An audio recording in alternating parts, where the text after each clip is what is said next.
ஹாய்ங்கண்ணா, வணக்கங்கண்ணா. பாருங்க இன்னைக்கு வேலைக்கு வந்துட்டோம். பாருங்க காடு பாருங்க எவ்வளோ இதாக இருக்குதுன்னு. வெயில் காலையிலேயே போட்டு கொளுத்துது. அப்புறம் இன்னொன்று காடு பாருங்க எவ்வளோ சுத்தமாக வச்சுருக்காங்கன்னு. பூரா புதை ஏறி கிடக்குது. பாம்பு கிடந்தா கூட தெரியாது. பாருங்க அது எவ்வளோ இதாக இருக்குதுன்னு.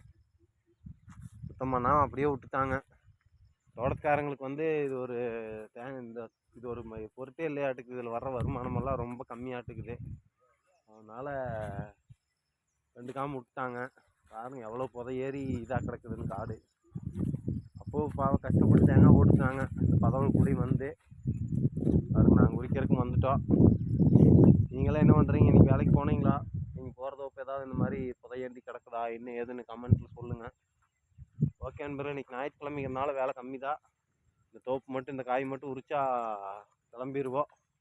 நீங்களாம் என்ன பண்ணுறீங்க? எல்லாம் கறி எடுத்தீங்களா? கறி சமைச்சு சாப்பிட்டு நல்லா ரெஸ்ட் எடுங்க. நாளைக்கு ஃப்ரெஷ்ஷாக வேலையை ஸ்டார்ட் பண்ணுங்கள்.